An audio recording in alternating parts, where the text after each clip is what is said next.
નમસ્કાર, અર્થાત ન્યૂઝમાં આપનું સ્વાગત છે. તો હવે જોઈએ આજના મુખ્ય સમાચાર. Institute of teaching and research in Ayurveda તેમજ ઇત્ર જામનગર તેમજ હાર્ટફુલનેસ હૈદરાબાદના સંયુક્ત ઉપક્રમે જામનગરમાં પદ્મભૂષણ શ્રી કમલેશ પટેલ, જેઓને લોકો દાસીના ઉપનામથી પણ ઓળખે છે, તેમનું વક્તવ્ય યોજવામાં આવ્યું હતું, જેમાં મેડિટેશન અને સહજ માર્ગ અંગે વિસ્તૃત માહિતી આપવામાં આવી હતી. જામનગરના ધન્વંતરી ઓડિટોરિયમ ખાતે institute of teaching and research in Ayurveda તેમજ હાર્ટફુલનેસ ઇન્સ્ટિટ્યૂટ હૈદરાબાદના સંયુક્ત ઉપક્રમે પદ્મભૂષણ શ્રી કમલેશ પટેલ, જેમને લોકો દાઝીના હુલામણા નામથી પણ બોલાવે છે, તેઓને પ્રવચન કાર્યક્રમ યોજવામાં આવ્યો હતો.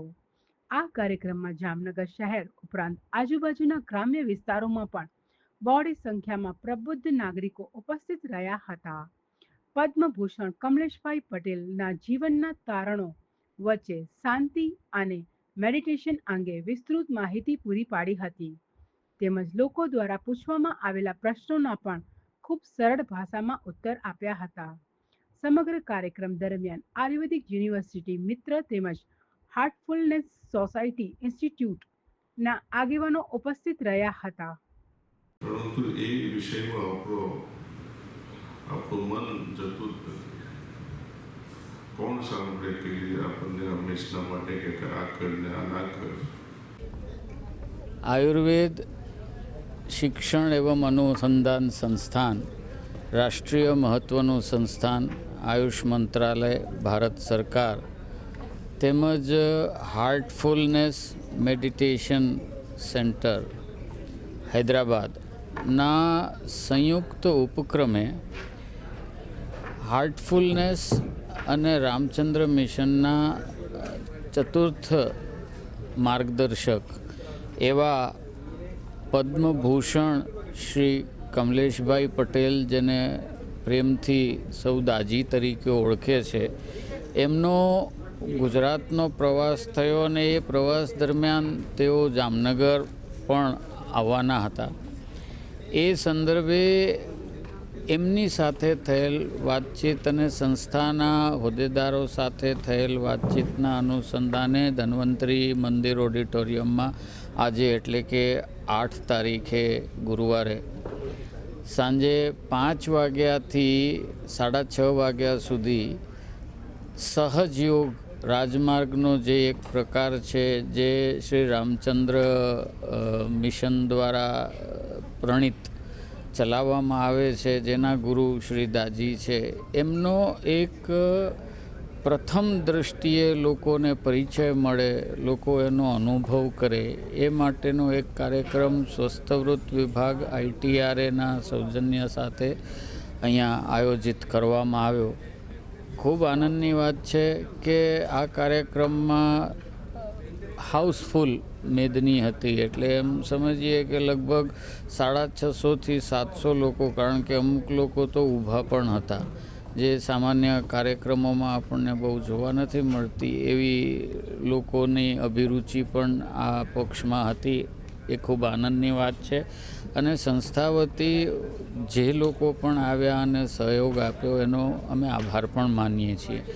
અને દાજીએ આજે ખૂબ સરસ વાત કરી કે સહજ યોગ શું છે, કઈ રીતે કરી શકાય, એમાં હૃદયનું શું મહત્ત્વ, ભાવનાનું શું મહત્ત્વ, અને ધ્યાનનો જે એમનો ઉપક્રમ હતો એ પૂરો થયા પછી એમણે ભાવકોના સવાલોના જવાબ પણ ખૂબ સરસ રીતે આપ્યા.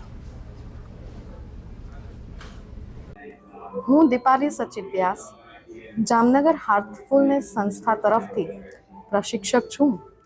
આજે યોગિક સાધના દ્વારા માનવીય શ્રેષ્ઠતા કેવી રીતે પ્રાપ્ત કરી શકાય એ બાબતે પૂજ્ય દાજી, કે જેઓ હાર્ટફુલનેસ સંસ્થાના પ્રેસિડેન્ટ છે, એમના વિશે આપને થોડું કહું તો એમનો જન્મ 1956માં ગુજરાતના ગ્રામ્ય વિસ્તારમાં થયો હતો.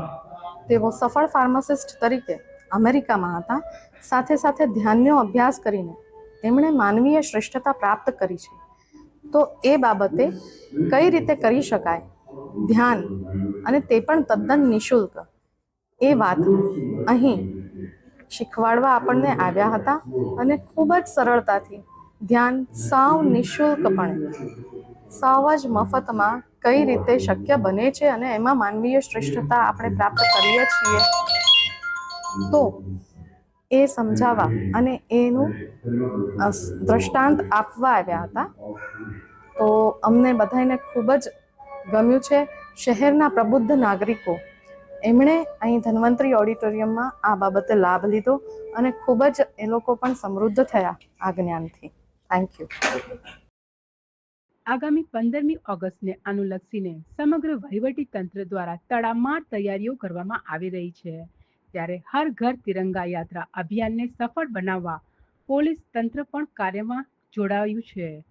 જામનગર જિલ્લા પોલીસ વડા પ્રેમસુખ ડેલુ, ડીવાયએસપી જયવીરસિંહ ઝાલા તેમજ અન્ય ઉચ્ચ પોલીસ અધિકારીઓ દ્વારા ડીકેબી સર્કલ ખાતે લોકોને તિરંગા વિતરણ કરવામાં આવ્યું હતું.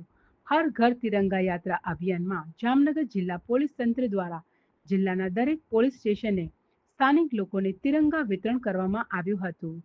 જિલ્લા પોલીસ વડા પ્રેમસુખ ડેલુએ જણાવ્યું કે આ તિરંગા વિતરણ દ્વારા રાષ્ટ્રભક્તિના આ પર્વને આપણે સૌ સાથે મળી ઉજવીએ એ જ ઉદ્દેશ્ય છે. हर घर तिरंगा अभियान अंतर्गत आज जामनगर शहर में ડીકેવી સર્કલ પર બધા ડીવાયએસપી સાથે મળીને અને આજે તિરંગા ઝંડા વિતરણનો કાર્યક્રમ રાખેલો છે. અને આજે આખા જામનગર જિલ્લામાં દરેક પોલીસ સ્ટેશન વાઇઝ આ 5 વાગ્યાથી 6 વાગ્યા સુધી પ્રોગ્રામ રાખેલો છે, તાકી આ વખતની આપની જે 15 ઓગસ્ટની જે ઉજવણી છે આ બહુ સરસ રીતે અને બહુ જોશને સાથે આપણે આ વખતે કરી શકીએ. જામનગર મહાનગરપાલિકા દ્વારા આગામી શ્રાવણી માસ નિમિત્તે શહેરના પ્રદર્શન ગ્રાઉન્ડ ખાતે રંગમતી નદીના કિનારે પ્રતિવર્ષ મુજબ શ્રાવણી મેળાનું આયોજન કરવામાં આવ્યું હતું. આ શ્રાવણી મેળામાં અલગ અલગ ખાદ્ય પદાર્થો તેમજ ચકડીઓ માટે આજે ટેન્ડર પ્રક્રિયા હાથ ધરવામાં આવી હતી, જેમાં કુલ પ્રદર્શન ગ્રાઉન્ડ માટે 49 ટેન્ડર સબમિટ થયા હતા, જે પૈકી 36 ટેન્ડરો ખોલવામાં આવ્યા હતા. જ્યારે અમુક સિંગલ ટેન્ડર હોવાથી તેમજ અમુક પ્લોટના ટેન્ડર ન આવતા તંત્ર દ્વારા આ પ્લોટનું રીટેન્ડરિંગ કરવામાં આવ્યું હતું. ટેન્ડર પ્રક્રિયા સમયે મહાનગરપાલિકાના સોલિડ વેસ્ટ અધિકારી મુકેશભાઈ વણવા, એસએસ ઓફિસર દીક્ષિત તેમજ ટેન્ડર ધારકો ઉપસ્થિત રહ્યા હતા.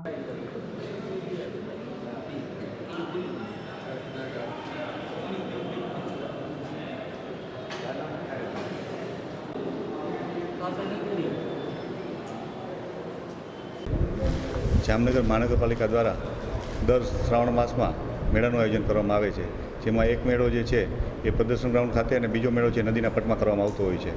ચાલુ વર્ષે પણ આ બંને મેળાનું આયોજન કરવામાં આવેલું છે, જેમાં પ્રદર્શન ગ્રાઉન્ડના મેળામાં કુલ 49 પ્લોટના ટેન્ડર્સ બહાર પાડવામાં આવેલા હતા, જે પૈકી 36 પ્લોટના જે છે એ ટેન્ડર્સ પ્રથમ વખત ખોલવામાં આવેલા હતા અને એમાં પ્લોટ્સ એલોટ કરવામાં આવેલા હતા.